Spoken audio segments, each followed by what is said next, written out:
There was a time long ago when women ruled with unparalleled power. As warriors, queens, mothers of nations. And there is none among them more iconic than Cleopatra. I would die for Egypt. What would you die for? I am Isis. I am a god. As long as she's alive, she is the pharaoh. My father's will names me co-ruler of Egypt.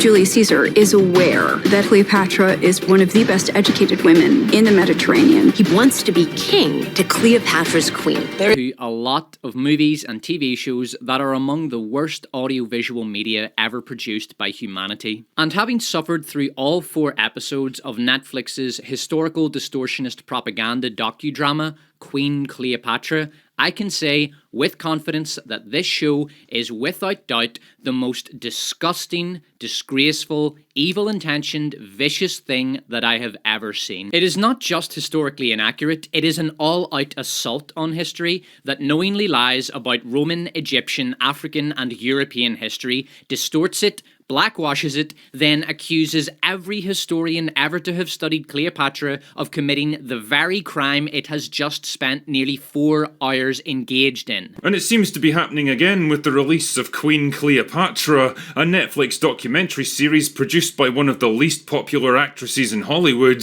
and that's saying something, believe me, centred around female African rulers throughout history. I mean, calling it a documentary is a bit like calling Inglourious Bastards a historically accurate depiction of World War II. It's just put out a new show called Queen Cleopatra. This is obviously a documentary series, as it is said multiple times, about the life and times of, well, Cleopatra. Now, originally, I was gonna watch through the whole show on Netflix and make like a review-style video on it. But after taking a look at the trailer, there's no way in hell I'm gonna waste my life watching this. Netflix has said that Cleopatra was black. Wrong. It said she was an all-powerful queen. Wrong. It said she was about to unite Rome and Egypt. Wrong. This is what happens when you mix Hollywood, a multi-billion-dollar company like Netflix, and politics. You get this Frankenstein's monster of distortion. Okay, so today I had the brilliant idea of wasting some of my precious time, to be specific, 48 minutes and 17 seconds, watching the first episode of this monstrosity of a documentary on Netflix about Cleopatra. Man, I'll tell you what, this docuseries is getting just destroyed. Whew, it's pretty bad. I didn't watch it because I don't really care, right? It's not what this is about. This is something else completely. I'm not here to stand here and try to, review this stupid docuseries. I'm here to explain to you why it exists. I think that's a little bit more important. And this starts with slavery. Black people in America are the only people in the world who don't have a historical culture, right? Where everybody else in the world has, a history going back, 5, 10, 100,000 years, 800,000 years, whatever the case is, right? For instance, in England, they found like Neolithic tools like dating back to, 300,000 BC. You know what I mean? And there's evidence of human civilization all over the world, in Asia and South America and North America and Africa and Asia and Middle East and India, right? Subcontinent, all these same places, right? But in America, the black people who came here, they have nothing to fall back on. When they got here, they didn't have any culture. They weren't taught to read. They weren't given any real culture. They were just told to work.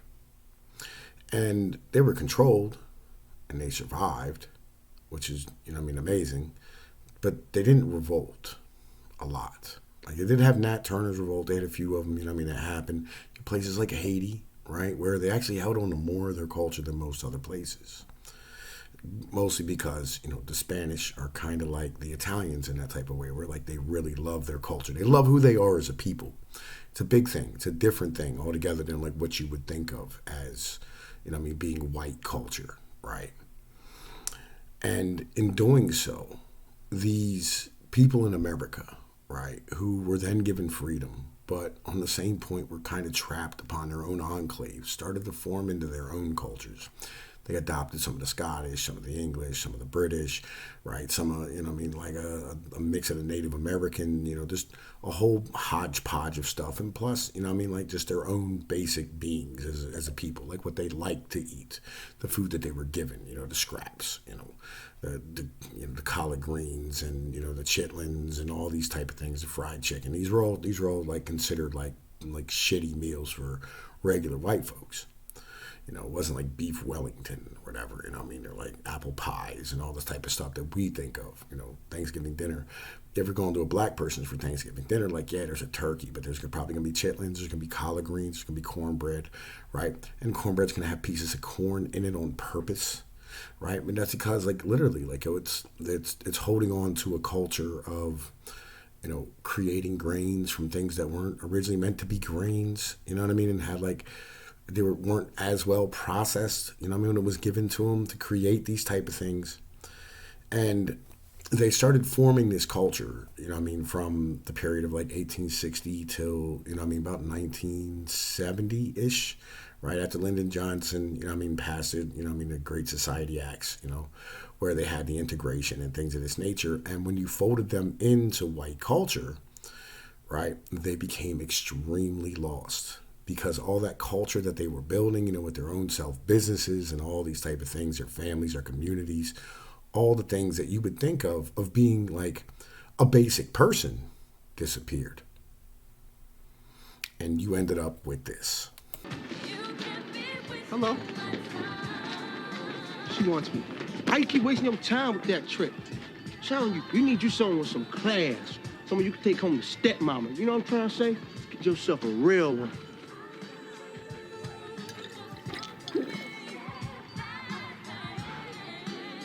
Real woman. I try. You see that bitch over there? I see her. Now that's a lady. I bet you I get her number. Nigga, you ain't getting nobody's number. Fool, watch me.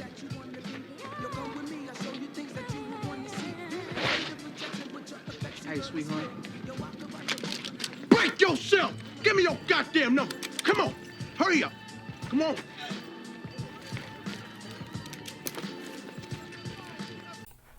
Now, when you think of like white culture, right, you probably, think of, like British culture as in a general thing because, most of America's white Anglo-Saxon, right, and or German or Swedish, whatever. Leather moccasins called kierpse. These outfits were typically worn centuries ago by ordinary people in their everyday life. Four very popular traditional dishes are bigos, kotlet saboli, pierogi, and golubki. I think of, like Italian culture, in the end of the day. Excuse me, let me tell you something. When America opened the floodgates and let all us Italians in, what do you think they were doing it for? Because they were trying to save us from poverty? No, they did it because they needed us.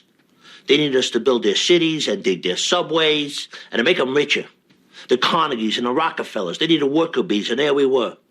But some of us didn't want to swarm around their hive and lose who we were. We wanted to stay Italian and preserve the things that meant something to us. Honor and family and loyalty. And the reason is because of the fact that, like, we Italians actually hold on to what is actual, real, like, white culture. You know what I'm saying? Because we probably have some of the best of it. You know what I mean? With the food and the women and the religion and, like, the history and the artifacts. And, like, you have the Greeks as well, you know what I mean, who are fucking amazing. I love the Greeks and I love their fucking food and their history is amazing. But a lot of their structures aren't there. A lot of Roman influences in, American society. Like, you had the fasces and, fucking Congress, like most of, like a lot of the government structures, with the big pillars and shit, right? Those are based off of Roman architecture, right? A lot of the forms of government that we have with the Republic, again, this comes from, fucking Rome, right? So, like, Italians we really hold on to that culture really well. We're very, very proud of it. When we think of who we are as a people, right? Or when we think of ourselves as individuals, we don't think of ourselves in particular, we think of our people, right? Like, we think like, hey, look, how do I look to my ancestors? How do I look to my family? How does my grandfather see me in heaven or whatever, right? We think of, how are people going to see my kids? This is very, very big stuff, right? And these type of things are things that a lot of people don't understand. And I've been watching like black people, right? Because I went to college in anthropology. I love the study of people. It's fascinating to me. And what they've came up with in the past 20 years has been just amazing. Unabashedly states that she's a teacher of the principles of Saturn, quote unquote fire and ice. She says, we're taking over the whole world. Those are her words, not mine. She states that she's a believer in the teachings of the quote-unquote tree of knowledge. What is that in reference to? That's in reference to the great quote-unquote demiurge Saturn, who's analogized in quote-unquote ancient mythology as Prometheus, the bringer of fire, the quote-unquote divine fire to mankind, who liberated mankind. Also known as the quote-unquote great teaching serpent. If you pay very close attention, Rihanna pretty much very blatantly tells you that she has embraced the quote-unquote dark path, or the quote-unquote dark light, what they call the veneration of certain components of the mother goddess archetype, especially pertaining to the moon. Rihanna's favorite deity, quote-unquote female deity, seems to be Kali, the quote-unquote blood drinker. And as we can see here with the checkerboard floor as well as the checkerboard wall, they're once again trying to accentuate duality, the bringing together or the coming together of opposing forces, of polarities. That really is the core tenet of this depiction, the white doves. As I've stated in other videos, the white dove is a symbol of the quote-unquote mother goddess because she is supposed to personify in a quote-unquote human form the Holy Spirit. That is why the Luciferians, or those who adhere to the quote-unquote pagan mythos, they believe that the mother goddess represents a part of the quote-unquote Trinity. I love the Black Hebrew Israelites. I love, the rise of the Moors. But like one of my favorite YouTube channels is a dude named Chronicles of Judah. You got to check this shit out. And all of this cultural appropriation, really, in the end of the day, is them just looking for a baseline. They're looking for a home, right? Like all of us have a home. We have a place that we can go, this is our home. This is, like where we come from. This is the base of what we are, right? That's why, we make jokes about Polish people, or, we make jokes, like when they call me, a spaghetti nigger, and, I fucking call them Edomites, right? And we go back and forth, right? Because, we are a different people. We have a baseline for who we are as human beings. It's a big thing. It's important. They don't have that. When you cut on a black person, cutting on what they created recently.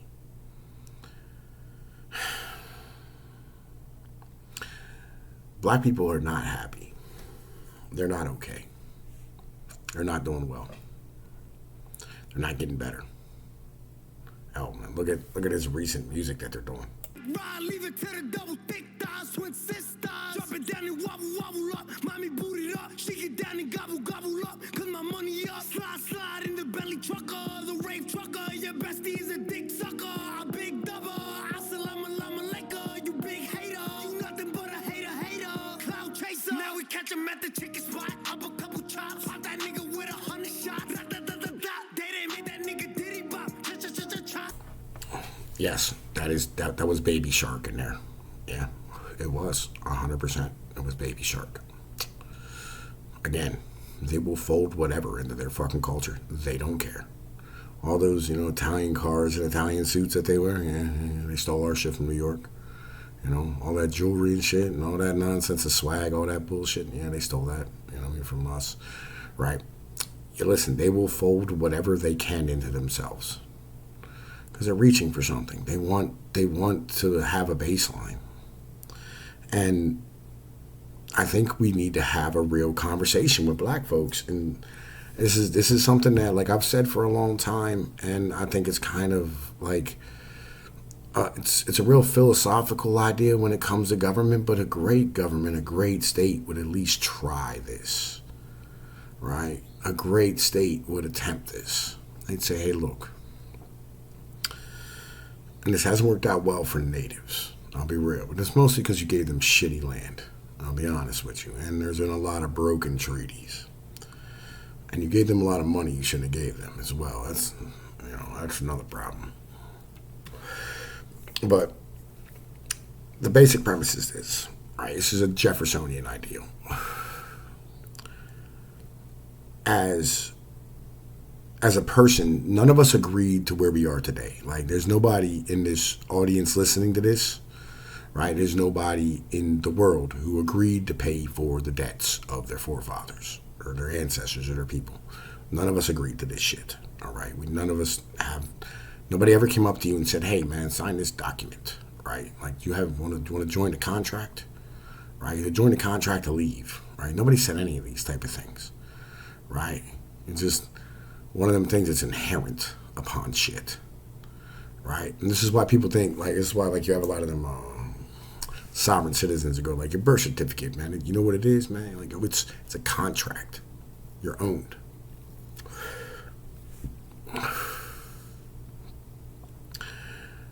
None of us agreed to where we are today, right? And Jefferson always thought that, like, Jefferson thought that, you should look at it as the world belongs to the living and every people should pay for their own selves as they go. And you have no right to dictate what happens after you or after you're gone, right? As any other nation has a dictate upon you right now. It's a really simple premise. As black people, they never had the opportunity to even choose to be Americans in the first place, right? It's a big thing. Never had a chance to even say yes. We're just folded in. Brought here, stripped of everything they were, ripped of their language, their culture, their religions, their ancestors, everything gone. Just gone. 20 years later, handed freedom, and then treated as second-class citizens, which is fine. Left to their own vices, which would have been even better if you'd have left them there. Folded them in, to join them into the economy, to drop the wages of everybody else, to arrest inflation. That's what that shit was actually about. And then,